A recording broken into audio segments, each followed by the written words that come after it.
Welcome, everybody, to another episode of the Jay Lex Podcast. I am your host, Jay Lex. You can catch the Jay Lex Podcast on YouTube, Rumble, Spotify, and Instagram under the tag Jay Lex Podcast or the Jay Lex Podcast. Thank you for rocking with me. I hope you like, share, and subscribe to content. Here we go. Today's topic, life's a competition, and that's a great thing. One of the things that's going on right now is the Little League World Series. I think it's on ESPN, if I'm not mistaken.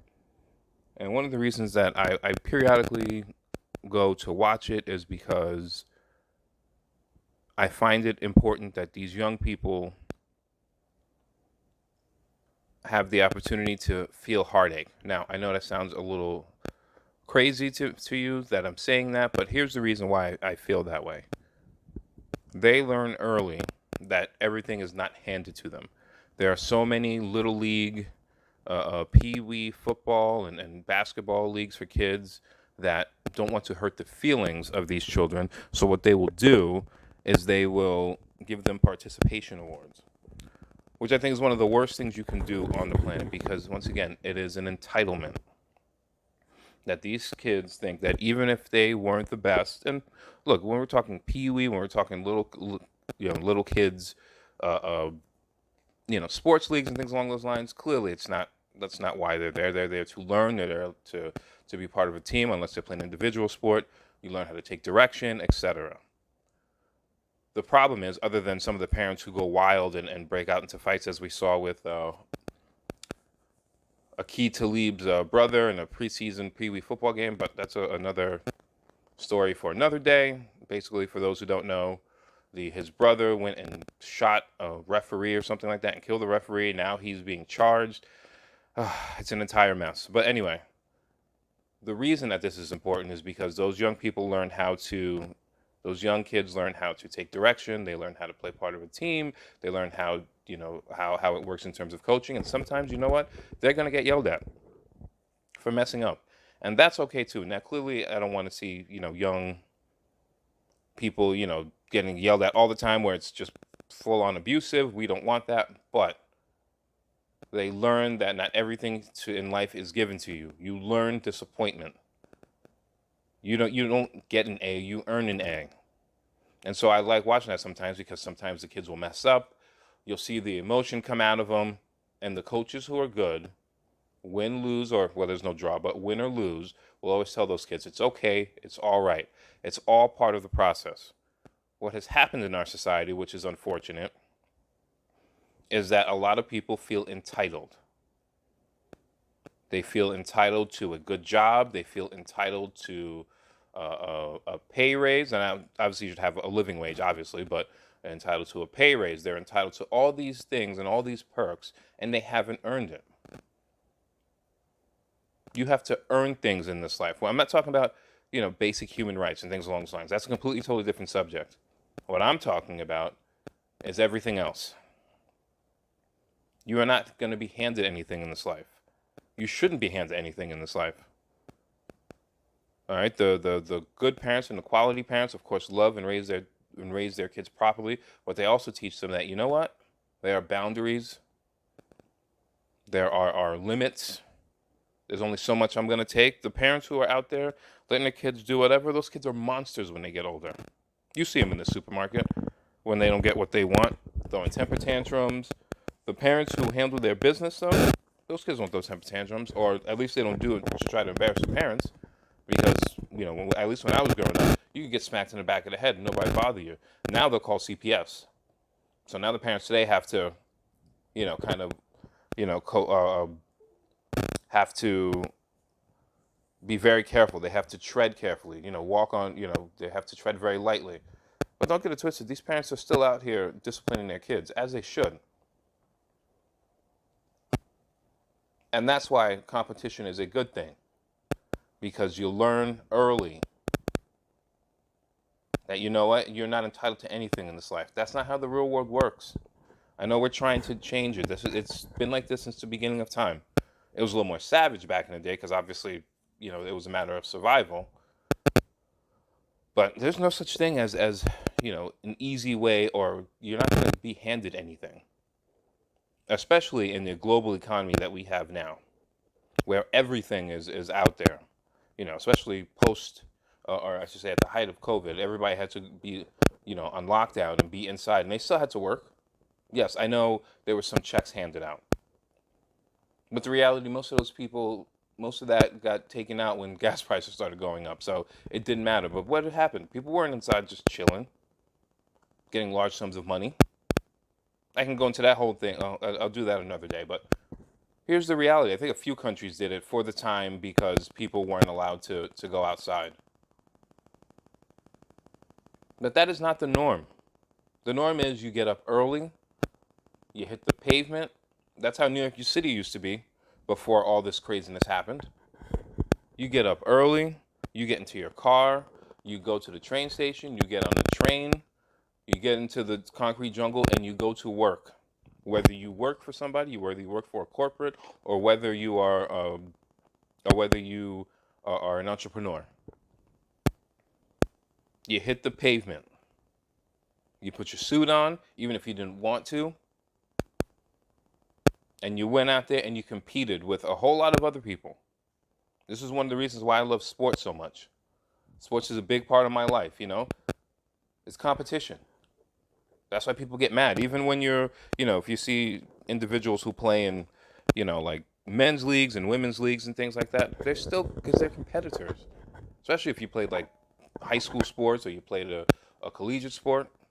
That competition's inside of you. And it seems to me at least, that people are going away from that.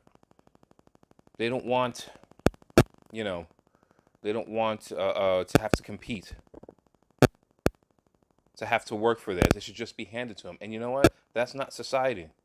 And a lot of people are getting a rude awakening. Hell, me doing this podcast, I'm going to be competing with other individuals who've been podcasting longer for attention from people, for potential monetization and things along those lines. And I'm okay with that. I'm not looking to beef with anybody. But if I say something people don't like, guess what? They're going to come after me. And I might go after them. I probably won't. I don't really care. But I understand that even podcasting is a competition. Everything in life is a competition. Everything in life is about winning. I don't think you should screw the next person to ultimately get that win, but nevertheless, it is all about winning. And winning comes with a cost. Sometimes people are not going to like you. Sometimes people are flat out going to hate on you. They're going to say things about you, and you can either get angry about it or you can just continue to move forward. Competition means that sometimes there are going to be people in your life who are not going to be there anymore. And it's not just pertaining to business or politics. It's pertaining to any aspect of your life. Going to dating and marriage and all that other stuff. I'm a married man personally. I know that I have to do everything that I can to compete with other people, even though I've been with my wife for 16 years and we've been married over 6 now. I know there are other men out there who want her. Now, there are other women who want me. There was one incident where we were at a bar. I was with her, hanging out, watching football, and a woman tried to come between us while she's sitting there. I told this woman, I'm married, I'm good. And she still was trying to get my attention. I ain't never seen nothing like it before. Wifey was mad, of course. But there has to be an understanding that there is competition out here. Now, I was not interested in that woman. She was drunk and she smelled like Marlboro, so you can miss me with that nonsense. But the reality is, there's always competition. I have a beautiful wife. I know there are plenty of men out there who want her. I'm not stupid, and I'm not even the jealous type, but I understand that this is the world that we live in. I watch some of the things in the manosphere on YouTube. O'Shea Jude Jackson, Kevin Samuels, rest in peace to him. Coach Greg Adams. I watch all these things. And there's other ones that pop up because of the YouTube algorithm, so I get a lot of these in my YouTube feed. You have so many women out here who don't want to compete for a man.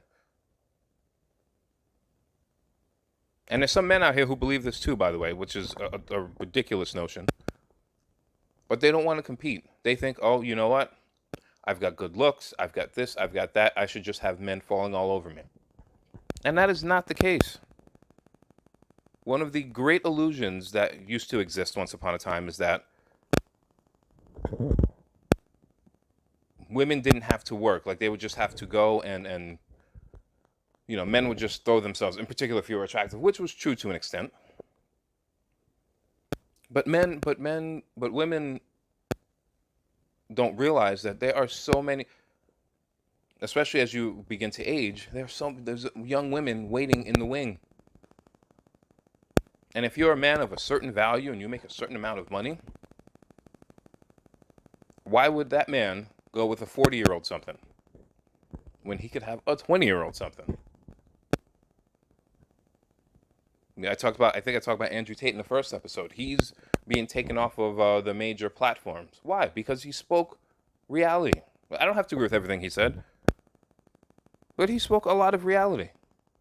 A lot of these women out here just think, oh, I'm good looking. I can perform in the bedroom, blah, blah, blah. And so I'm just going to get whatever man I want. And that's not the case. The illusion of loyalty, the illusion of it's just about love, that's dead. And so what happens is a lot of these women, when they're younger, go out there, have fun. I'm not against it. You can do what you want.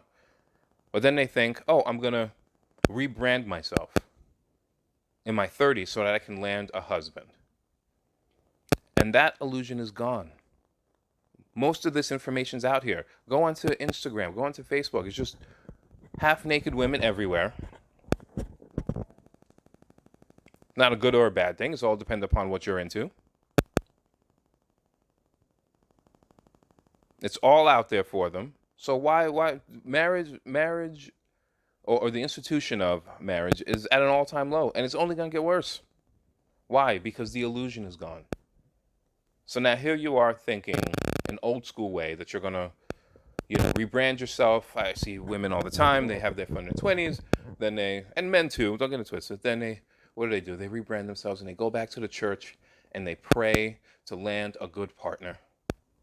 They pray when, in a lot of cases, not all of them obviously, but in a lot of cases you probably had a good person, but you thought you were better than them. I've been through this. I was told this by somebody I dealt with once upon a time. She ended up moving down south. I know just from people talking and everything like that. She was out there having fun. I ain't mad at it. Then what happened? She got a little older. And all of a sudden, we dated for a short time. She left, came back, wanted to get back together. And by that time, I'd already met my now wife.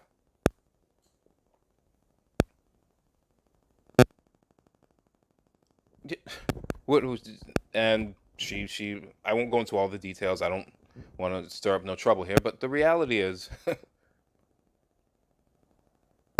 you have to understand that this world, you're not going to get what you want out of this world unless you work for it. I haven't spoken to her in a while. I hope she's doing well. But I see a lot of these people I went to high school with and everything along those lines, posting all kinds of things on Facebook, once again, trying to rebrand themselves and trying to get back out there. Some of them have children. Some of them are single mothers. I'll do a show on that at some point. Thinking they're going to land a husband. That is not how the marketplace works. It's not. That is not how it works in the real world. It's the same thing with men. I see so many men out here out of shape, thinking that, look, unless you are Steve Jobs or you're one of these guys who makes millions of dollars a year, you have to work. It's like studying in school. There's some people there who can read a page one time and memorize everything and pass the test. The majority of us, we got to get our legal pad out. We got to write everything down. We have to study and study and study, and we can barely get through. That is how the world works. Life is a big-ass competition. What was that line from Forrest Gump? Life is like a box of chocolates. Life is a big-ass competition. And there's a lot of people out here competing for very little. I don't know where I saw the stats, but it's something like 80% of women date 40% of men. Men of quote unquote high value, who make a certain amount of money. So 40% of men get with 80% of the women. That's just the way it is. So you go with what's available to you. It's all right to compete to go higher, but people think that they're entitled to something, and they're not. As Kevin Samuels said, the world doesn't owe you understanding. The world doesn't owe you a goddamn thing. You see what's going on out here in the world today, depending upon especially if you live in like a big city like San Francisco or New York or someplace like that. It's poor people everywhere. And we have a bunch of people out here talking about, they want to, one of the things I'm hearing about now is basic universal income. Why? People are working their asses off out here. Some people are. There's people with mental health issues, and I get that, and they should be getting the help that they need. I'm with that. But everybody else is working. Everybody else has problems too. Nobody's boo-hooing for them. Nobody's feeling sorry for them.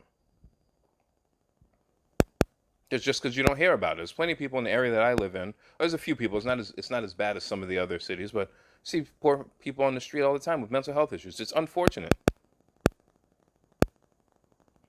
They keep letting them in, let them out. Anyway, I'm getting off topic. The reality is this, though. We need to have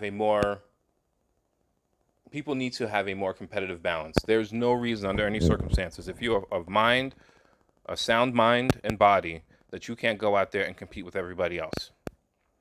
This idea of universal basic income and all this other stuff, we talk about free healthcare, which I get to an extent.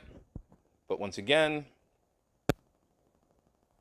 you should be out here working or being an entrepreneur, putting your money aside. People want handouts. People don't want hand-ups, they want handouts.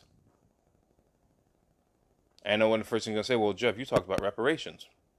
I talked about reparations from a political standpoint. Black people back and forth all the time. But actually, that's a great example right there. Do the Democrats have to work hard to get your vote? Black people, do the Democrats have to work hard to get your vote? I'm saying life is a competition. That's a great thing. Do they have to compete for your vote? I'm asking for a friend. Because y'all seem to go out there at a very large clip every election cycle and vote in people who barely compete for you.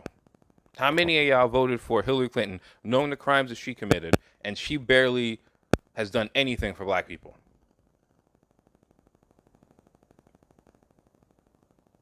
Your time matters. People should be competing for you. In particular, if they're going to ask you for your money. I don't care what the business is. I don't care where it's located. I don't care who you're dating. They want your time, right? Okay. What are you going to do for my time? You're going to wear a short skirt? You're going to wear, you're going to have a six-pack? Or what are you going to do for my time? All right, now you have my time. What are you going to do to keep my time? It's the same thing when you're in a marriage or in any committed relationship. What are you doing to keep me around? Because there's 10 other people waiting in line for my time, for my efforts.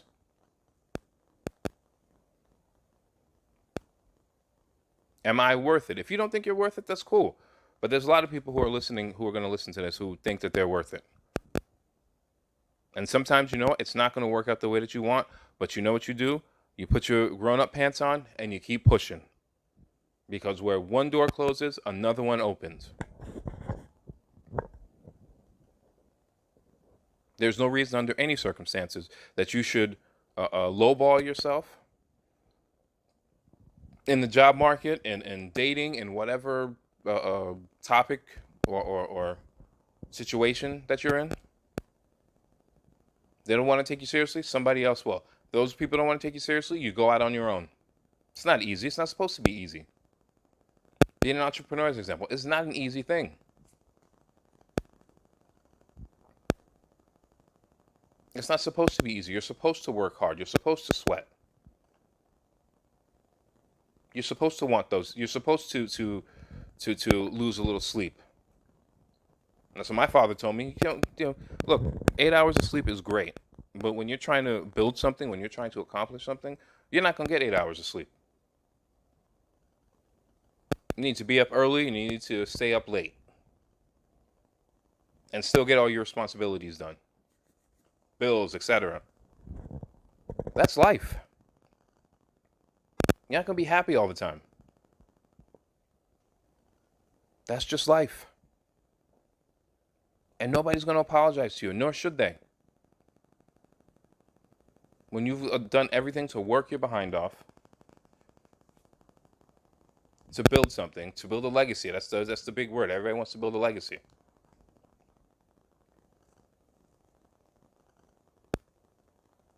I love seeing people working hard. I love seeing people competing. You don't have to play a sport to know what competing is about. I just know that because I grew up playing sports. Not everything's going to work out in your favor. Guess what? You go and you find another way to make it work. I don't care whatever it is. And I wish everybody who listens to this the best of luck in whatever it is that they're pursuing. Don't wait on somebody to hand you, a check. COVID was a little bit different because they locked the country down. I didn't think they should, but whatever. Competition is necessary. It gets the blood flowing. We're not all the same. Don't let people have you believe that you are the same. You're not.